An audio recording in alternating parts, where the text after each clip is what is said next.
নমস্কার বন্ধুরা, welcome talking football today. আর আজকের এই ভিডিওতে আমরা আলোচনা করব ইন্ডিয়া ভার্সেস কম্বোডিয়া ম্যাচটির সম্পর্কে। তো চলো বন্ধুরা, আজকের এই ভিডিওটা আর দেরি না করে শুরু করা যাক। তবে মেইন ভিডিওতে যাওয়ার আগে তোমাদের এটা বলে দিই যে কালকে মাঠের মধ্যে বিশাল গলা ফাটিয়ে চিৎকার করেছি। তো সেই কারণে তার রেজাল্ট বুঝতেই পারছো, গলার অবস্থা একেবারেই খারাপ, বসে গেছে, ভেঙে গেছে। তো সেই কারণে কিছু মনে করো না। বাট আমার মনে হয় যে অনেকেরই হয়তো আমার মতনই অবস্থা বা আমার থেকেও খারাপ অবস্থা।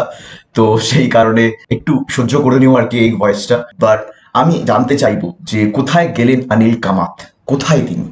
মানে আমরা সবাই 1 মিনিট নীরবতা পালন করব এআইএফএফ অফিসিয়ালসদের জন্য, যারা এতটাই ইউজলেস এবং এতটাই আনপ্রফেশনাল। মানে যেই অফিসিয়াল বলতে পারে কলকাতার মাটিতে নাকি সমর্থকরা 5,000 মানুষও যাবে না খেলা দেখতে, যেহেতু নাকি আমরা লোয়ার র্যাঙ্ক টিমসদের খেলছি, মানে তাকে তো ফুটবল ফেডারেশনে জায়গা দেওয়া উচিতই নয়। তিনি যোগ্যই নন, তিনি বোঝেনই না ফুটবল। মানে এর চেয়ে হাস্যকর স্টেটমেন্ট কিছু হয় না। তো সেই কারণে তো দেখিয়ে দিলেন কলকাতার সমর্থকরা যে 5,000 নয়, পুরো সোল্ড আউট ক্রাউড গেছে কালকে খেলা দেখতে। এবার এবার এখানে অনেকে প্রশ্ন থাকছে যে সোল্ড আউট ক্রাউড মানে এ তো মাত্র 26,000 মানুষ দেখছি আমরা স্টেডিয়ামে ছিল।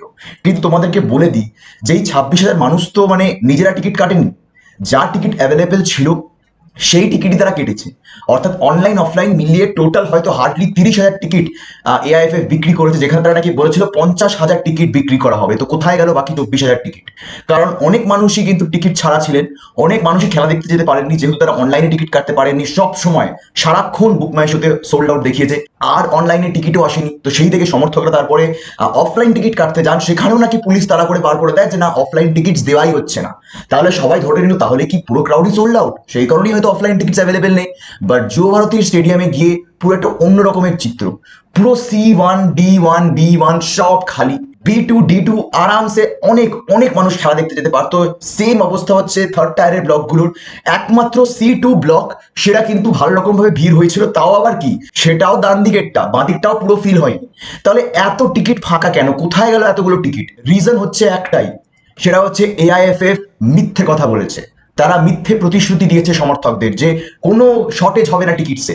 কিন্তু যেই জিনিসের শর্টেজ ছিল না সেটা হচ্ছে হ্যারাসমেন্ট, আর সেটা হচ্ছে মিথ্যে কথার। এই দুটো জিনিস ছাড়া সবকিছুরই শর্টেজ ছিল। সমর্থকদের সম্মান দেওয়া শর্টেজ ছিল, এবং এরই সাথে তো ক্যাম্বোডিয়ান ন্যাশনাল টিমকে সম্মান দেওয়া শর্টেজ তো ছিলই। মানে আমি আর কি বলবো, এআইএফএফ আর এএফসি আর কতটা নিচে নামতে পারে আমি জানি না। প্রথম কথা, ক্যাম্বোডিয়ান ন্যাশনাল টিম ম্যাচ শুরু হওয়ার আগে বলেছে তারা খেলতেই নামবে না যদি 3 ঘন্টার মধ্যে তাদের কাছে ক্ষমা না চাওয়া হয়, কারণ নাকি ক্যাম্বোডিয়ার ন্যাশনাল ফ্ল্যাগটাই ভুলভাল লাগানো হয়েছে। তারপর সেটা যদিও বা ঠিক করা গেছে, তারপরে হঠাৎ করে ন্যাশনাল অ্যান্থেমের সময় দেখা যাচ্ছে জাইন্ট স্ক্রিনে যেখানে ক্যাম্বোডিয়ার ফ্ল্যাগ ডিজিটালি দেখানোর কথা ছিল, সেই ফ্ল্যাগটা আসেইনি, পুরো ব্ল্যাক আউট। ন্যাশনাল অ্যান্থেম কোথায় মিসিং কেউ জানে না, ইন্ডিয়ান ন্যাশনাল অ্যান্থেম চালিয়ে দেওয়া হয়েছে ক্যাম্বোডিয়ান ন্যাশনাল অ্যান্থেমের জায়গায়। মানে এর চেয়ে অপমানজনক আর কি হতে পারে? এআইএফএফ আর কতটা নিচে নামবে? সমর্থকদের সম্মান তো তারা দিতই না কোনোদিন, আজকে অন্য নেশনগুলোকেও সম্মান দেওয়া তারা বন্ধ করে দিয়েছে। তো সেই কারণে আমার জাস্ট কিছু বলার নেই। সমর্থকরা টিকিটসের জন্য পাগল হয়ে যাচ্ছিল লাস্ট কয়েকটা দিন ধরে, জবে থেকে অ্যানাউন্স হয়েছে যে ইন্ডিয়া কলকাতার মাটিতে খেলবে। কিন্তু টিকিট বিক্রি হওয়া শুরু হলো কবে? ম্যাচের 2 দিন আগে। এই 2 দিনের মধ্যেও কি অনলাইনে সোল্ড আউট? আরে বাবা, এতগুলো টিকিট তাহলে কোথায় গেল? 24,000 টিকিট কোথায় গেল? 50,000 টিকিটের যে আপনারা দিয়েছিলেন প্রমিস, তাহলে মাঠ এত ফাঁকা কেন?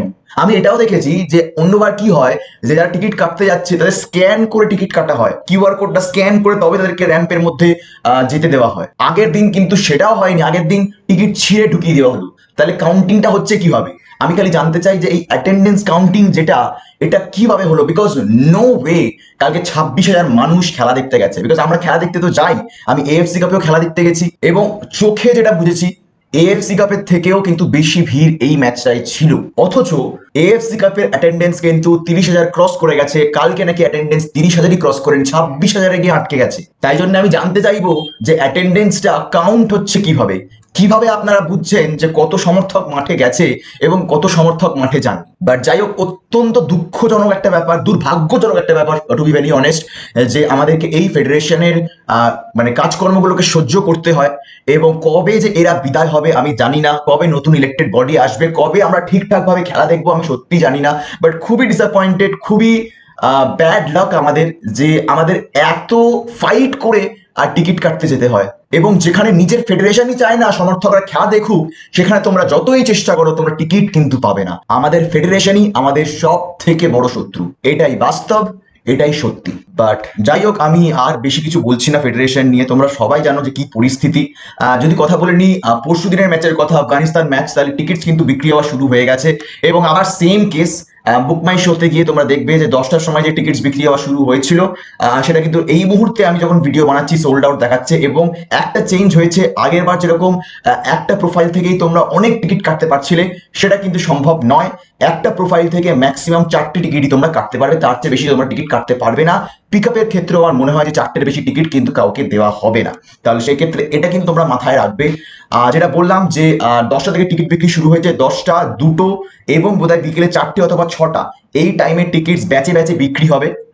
এবং কালকে সকাল 10টা থেকে বিকেল 4টের মধ্যে তোমাদের অনলাইনের টিকিটসগুলোকে রিডিম করতে হবে, মানে ফিজিক্যাল টিকিটসগুলো নিয়ে আসতে হবে। অর্থাৎ গেট নাম্বার 4, ওইসব বক্স অফিস 2, বক্স অফিস 1 ভুলে যাও, গেট নাম্বার 4, ওখান থেকে তোমরা টিকিট পাবে। আমি তো এটাও বুঝি না যে যুব ভারতীর এতগুলো বক্স অফিস কিন্তু খোলে মাত্র বক্স অফিস 2টা, মানে গেট নাম্বার 4-এর কাউন্টারটা।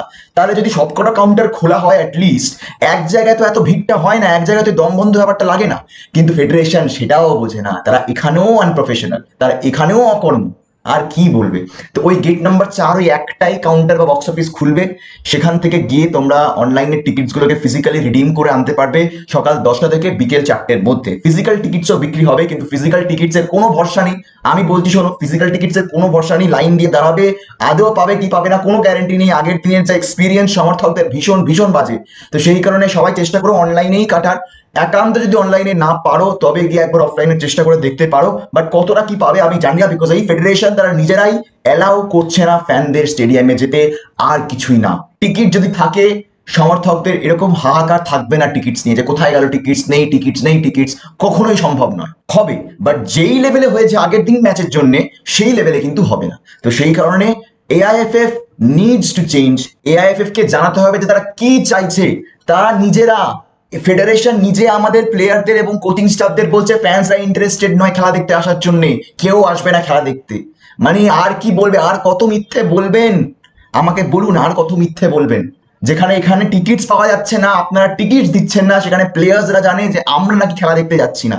রাত্রির 8:30টার টাইম, একে তো এত খারাপ একটা টাইমে ম্যাচ হচ্ছে, যেখানে খেলা শেষ হচ্ছে 10:30টায় গিয়ে, তারপরে মানে বাড়ি ফেরা মুশকিল হয়ে যায়। স্পেশালি আমরা যারা এত দূর থেকে আসছি, তাদের বাড়ি ফেরা মুশকিল হয়ে যায়। নিজেদের পার্সোনাল গাড়ি বাইক না থাকলে ফেরা ভীষণ কঠিন হয়ে যায়। কালকে আমি নিজে রাত্রি 1:30টার সময় বাড়ি ঢুকেছি। তাহলে সেই টাইমিং এর মধ্যেও যে টিকিটস মানে এত ডিমান্ডে রয়েছে, তাহলে এই সমর্থকদের আবেগের এক ফোঁটাও দাম কি ফেডারেশন দেবে না?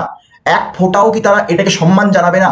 উল্টে তারা কি করছে, তারা প্লেয়ারদের বলছে ফ্যান্সরা ইন্টারেস্টেড নয়, কেউ আসবে না, 5,000 টিকিটও বিক্রি হবে না। আরে ভাই, মানে এইসব, মানে তোমরা কি নেশা করে কথা বলো ভাই? মানে আমার কিছু বলার নেই জাস্ট। বাট যাই হোক, ছেড়ে দাও, বাদ দাও। আমি সরাসরি চলে আসছি খেলার কথায়। মানে ভাবো, মানে ফেডারেশনটা কতটা মানে আনপ্রফেশনাল, যে ওই ফেডারেশনের সম্পর্কে কথা বলতে বলতে আমার 10 মিনিটের ভিডিও হয়ে গেল। তো আমি যদি খেলার কথায় আসি, তাহলে অবভিয়াসলি আমার মনে হয় যে খেলা দেখে অনেকেই ডিসঅ্যাপয়েন্টেড হয়েছেন, আমিও হয়েছি। বিকজ প্রচন্ড স্লো বিল্ড আপে কালকে খেলতে দেখেছি আমরা ইন্ডিয়াকে, এবং এরকম একটা উইক অপোনেন্ট, ক্যাম্বোডিয়ার মতন একটা উইক অপোনেন্ট, যাদের আই থিঙ্ক ফিফা র্যাঙ্কিং 174, তো সেরকম একটা টিমের এগেনস্টে যদি ইন্ডিয়া এরকম স্লো বিল্ড আপে খেলে, তাহলে হায়ার অপোনেন্টসদের এগেনস্টে কি খেলবে আমি জানি না, বা আফগানিস্তানের এগেনস্টে কি খেলবে আমি জানি না। বিকজ আফগানিস্তান কিন্তু ক্যাম্বোডিয়ার মতন সিট ব্যাক করবে না, তারা কিন্তু উঠে আসবে, গোল করার চেষ্টা করবে। সেখানেও যদি এরকম slow build up football India খেলে, তাহলে তো হয়েই গেল। মানে প্লেয়াররা পাস দিতে না দিতে ওখানে ক্যাম্বোডিয়ার প্লেয়াররা কিন্তু স্পেস গুলোকে ক্লোজ ডাউন করে দিচ্ছে। তাহলে এত সাইডে উইং এ স্পিডি প্লেয়ার গুলোকে রেখে লাভটা কি হলো?